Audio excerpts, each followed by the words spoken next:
So our purpose in this example is to implement a relatively simple digital logic function, but it has to be implemented using only NAND gates. Now, we know that NAND gates are universal. They can be used to implement any digital logic function in the world, and so therefore, certainly they can be used to implement this one. Let's just quickly, over to the side here, see what this would look like if we were allowed to use AND gates and OR gates. We'd have an AND between A and B. We'd have an AND between B and C, and then we would OR those two together, and that would be it. So what you can see is that we need to implement two AND gates and an OR gate to be able to implement this function using only NAND gates. So we know how to implement an AND gate. That is to say that we're going to implement it as a NAND gate. So here you can see I'm going to start out with a NAND gate, and then I'm going to NAND together A and B. And what I need to then do is invert the output of this so that the bubble is canceled out. Now I know how to do an inverter using a NAND gate. I just simply send both of the inputs into the same signal. So this then would be A NAND B, but the output of this one will be A and B. So now I've implemented gate number 1. If I think of that as gate number 1, gate number 2, and gate number 3, I've implemented gate number 1. Gate number 2, pretty similar. I'm going to go ahead and put a NAND here.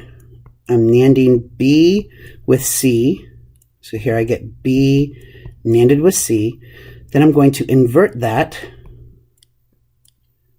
So then I get B ANDed with C. Okay, I only need the OR gate to remain. Now to do an OR gate, what you have to do is you have to invert both signals on the inputs and then NAND the two inverted signals together. So let's see what that looks like. I'm gonna invert them. So you can see that I've got this inverter here, and I've got this inverter here. And then I'm going to send those into a NAND gate. So this will be A NANDed with B. This will be B NANDed with C.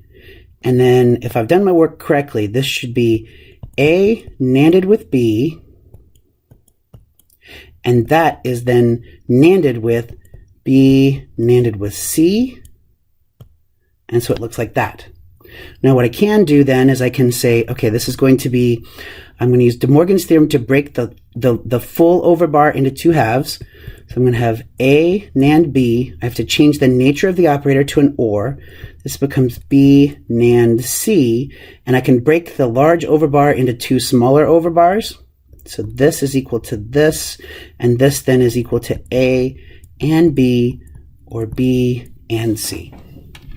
Now that is a solution to the problem as it was stated, full stop. If you put that down, that would be a correct solution.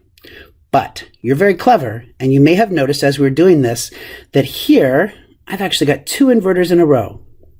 Now my strategy was to break up each gate individually, but that strategy has resulted in two consecutive inverters. That's really pointless. If you invert and then you invert again, you get the original signal back. So that means that I can actually delete all four of those inverters, and I can get a much easier solution. Here you can see that I'm going to have A NANDed with B. Here I'm going to have B NANDed with C.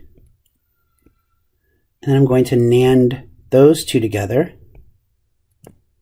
And that will give me A and B, or B and C.